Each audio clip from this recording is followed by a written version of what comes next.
And we're back. Welcome to episode 3 of our adventures in the Hoenn region.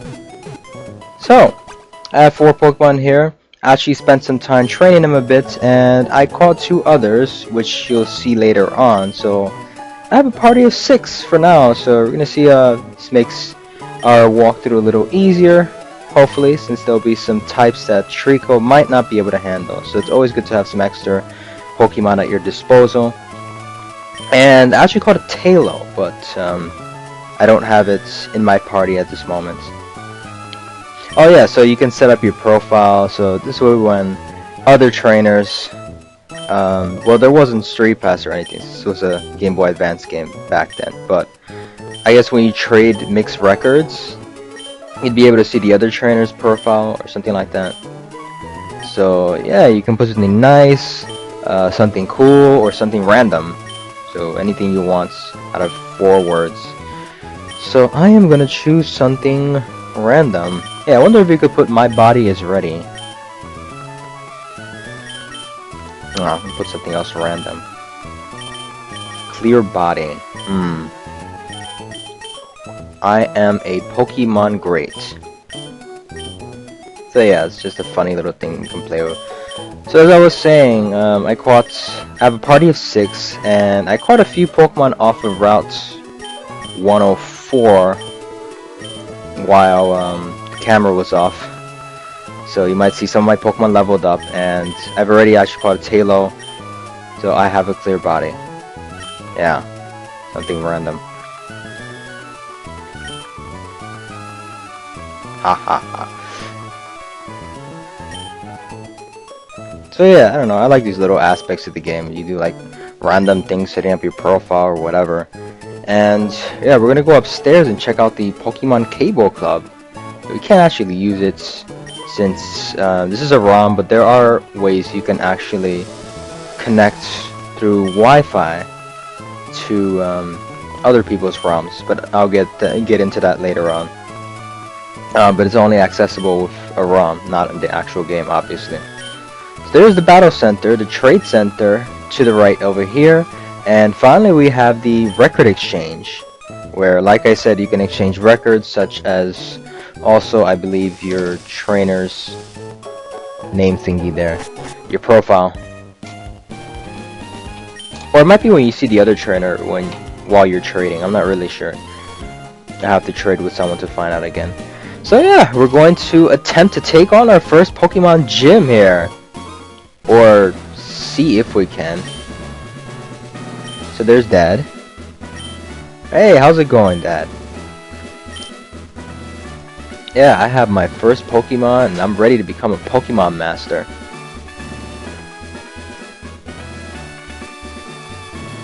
So there's Wally. We're gonna have to help him catch a Pokemon now, since he's a starter trainer and doesn't know how to catch a Pokemon, so we're gonna go help him out.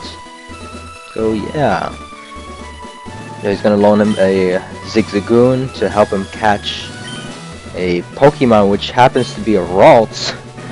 Funny enough, it's funny because I had a hard time trying to catch a Ralts, as you see shortly. But he finds one so easily. I mean, dang it! How can the RNG be in his favor?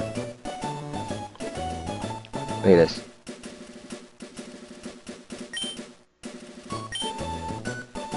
Watch that girl challenge him to a battle.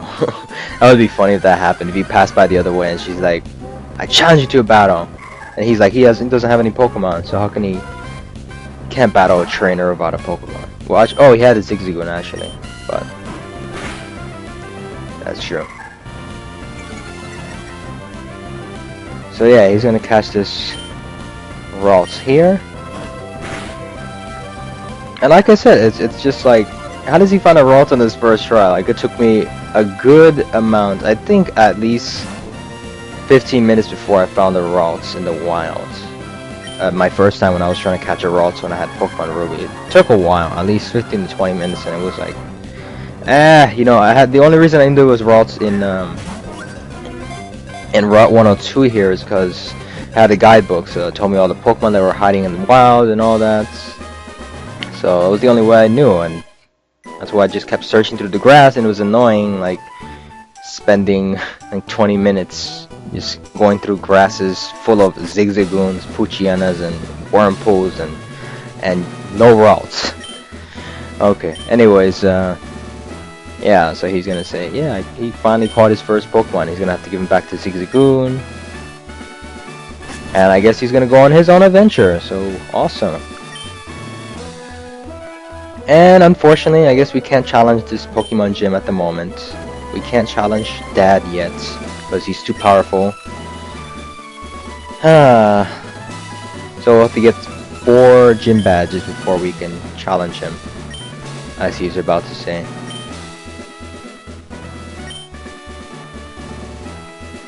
Yeah, I guess I would get swept by his Slaking and Vigoroths. I wouldn't even stand a chance. Oh well, we'll be back. You just wait. And there's Wally's house. Let's see what's going on here.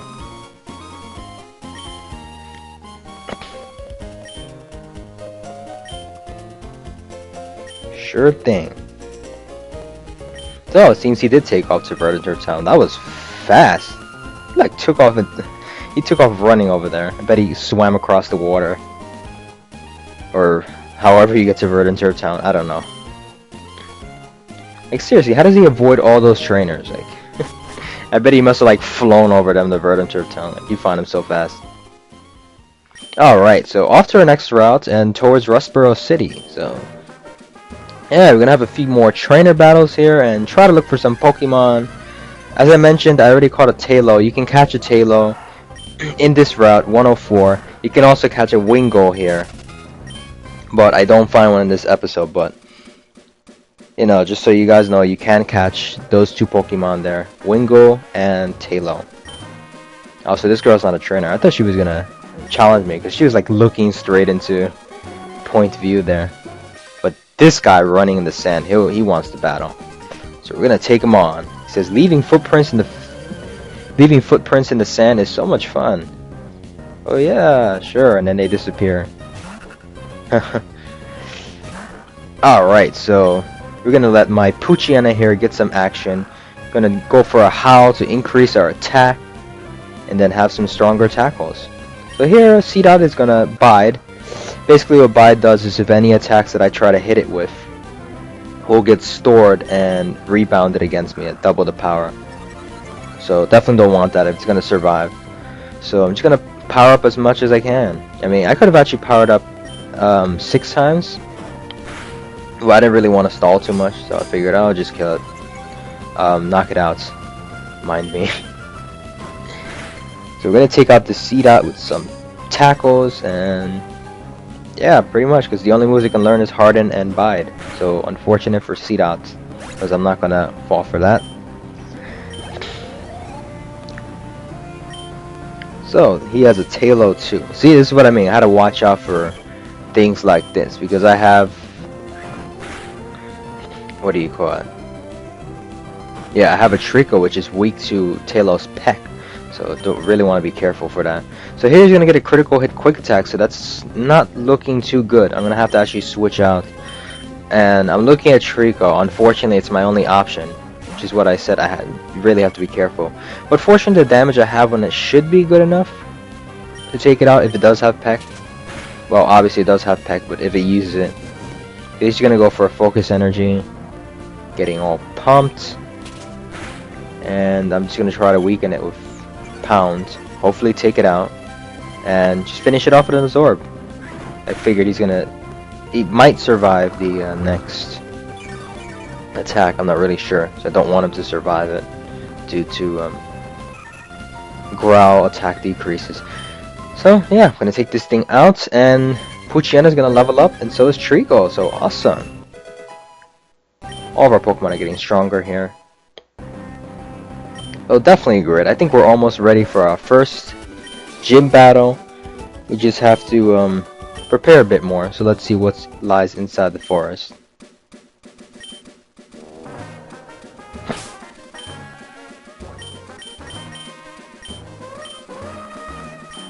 Alright, so we're going to give our Wurmple a little bit of action here. Take on this guy. Oh, actually, I thought he was going to battle some random fisherman. So So there's Mr. Briney's cottage. Let's check what's going on inside. If you guys remember, Mr. Briney was the fisherman who had his Wingo stolen from... I think he had his Wingo stolen? I forgot the story. I thought it was a Team Magma / Team Aqua member that stole his Pico, his Wingo there, and refused to return it. We had to battle him in order to get his Pico back. Well, we'll get to that story soon enough. But here we're gonna pick some pecha berries and some orange berries. So awesome. Some more berries to plant. And right now we don't have a Welmer pail, so we're gonna wait on the planting for a little while until we get towards the end of this forest, or we reach the flower power station, so to speak. The florist shop. And now we're gonna face a rich boy who says, "Oh, I have a bunch of money," or I forgot what he said. Damn rich boys so full of themselves. Okay, so we're gonna try to have a showdown here of tacos. So unfortunately, Zigzagoon seems to be winning, not only by level, but since it gets a stab, same attack type bonus, boost from tackle being a normal type itself. So I'm gonna have to switch out here into Trico. Oh, Trico can definitely take it on with some absorb attacks.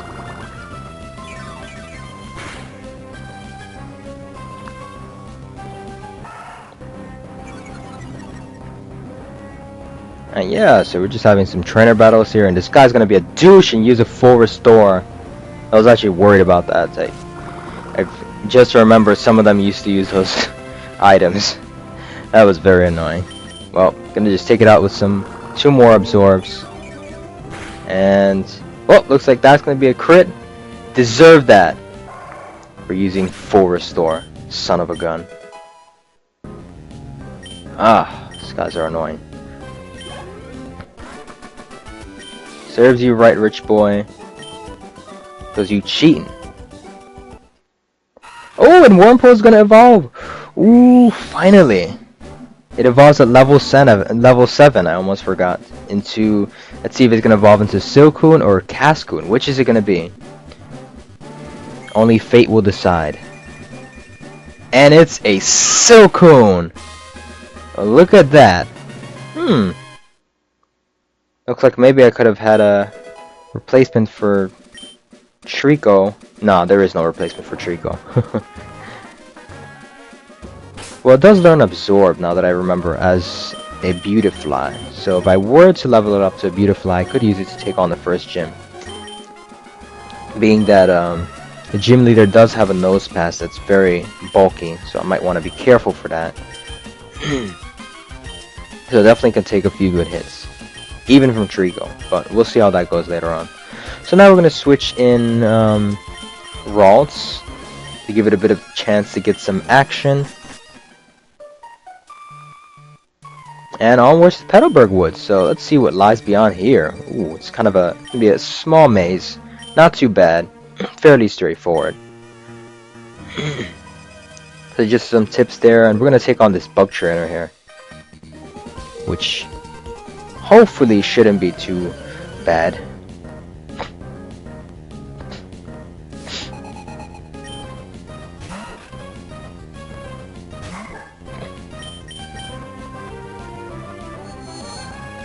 So yeah, Ralts finally gets Confusion after 2 levels of growling. I remember that was a problem previously, was trying to get Ralts to learn an attack. And I'm glad I learned it by level 6, because I was thinking I would have to go through the almost half of the game with just growl. But fortunately, it exploits its great special attack and it's doing a lot of damage. Oh yeah, just gonna take this lot of Wormpole with some confusions from Ralts here. And that's gonna be that. So yeah, I think our Pokemon are like halfway ready, not quite. There are a few trainers later on, none to be spoilers, but a few Pokemon that we're gonna have trouble handling.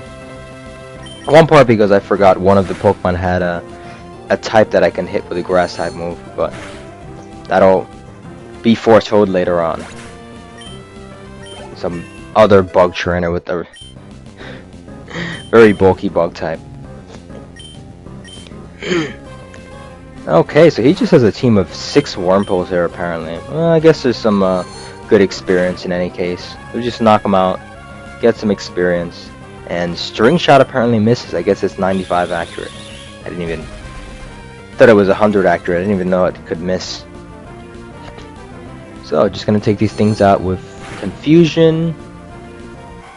Yeah, no, I'm kind of rambling the same thing. This is just 6 wormholes.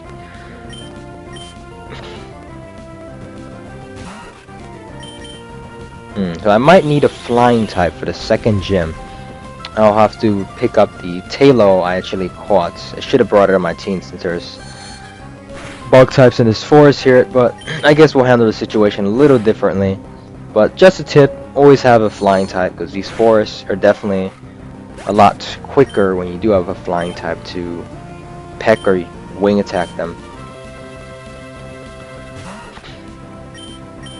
But yeah, it's not really, the situation not really too bad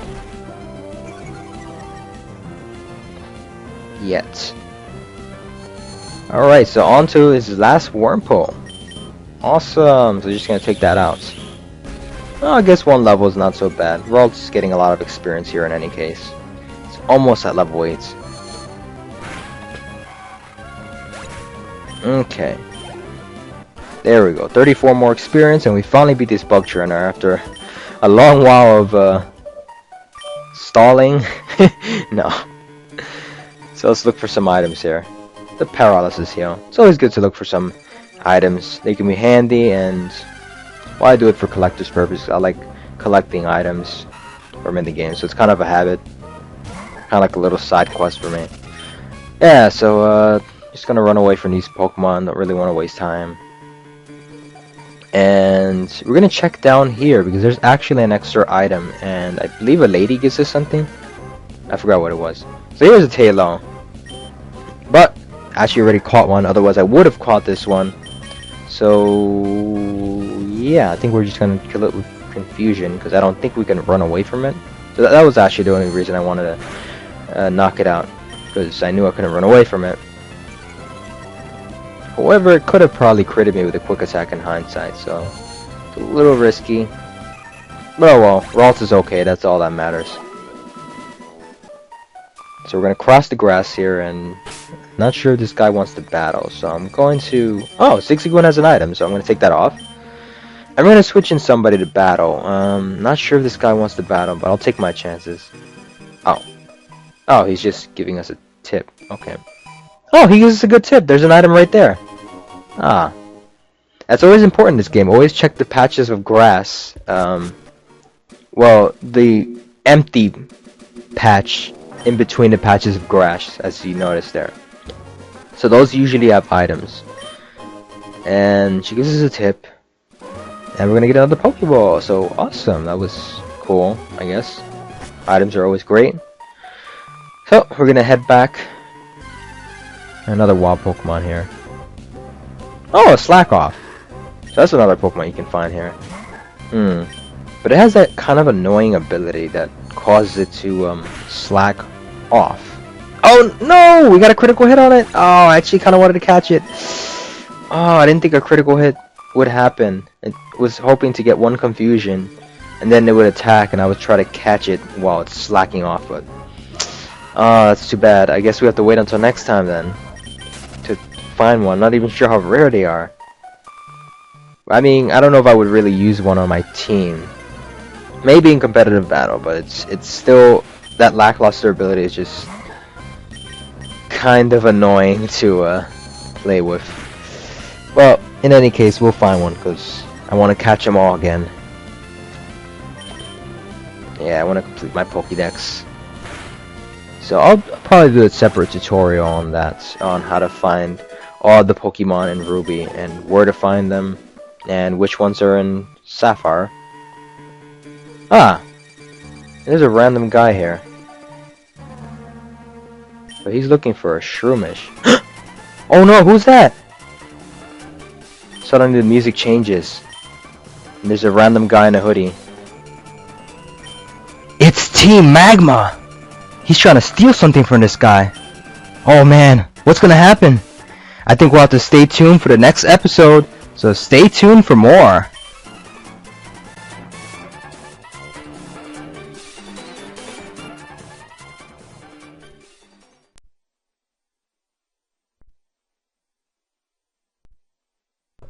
Alright, so my question today for you guys is, what is your favorite aspect out of Pokemon games? Not just Ruby and Sapphire, but any Pokemon game. So what's your favorite aspect? Do you enjoy the Pokemon battles? Do you love trading Pokemon and collecting and filling up your Pokédex? Do you enjoy trading records or secret bases from Ruby, Sapphire, or any of the other aspects, Pokemon contests? So what's your favorite part out of any Pokemon game? So yeah, so just leave that as a comment below the video. And as for me, my favorite thing is Pokemon battles, of course, since I've always been a competitive person by heart for Pokemon. So Pokemon battles are my favorite thing. But I mean, that may not be everyone's. So yeah, so post your comment as to what your favorite aspect out of any Pokemon game is. Alright, so stay tuned for more, guys. Don't forget to like, comment, subscribe.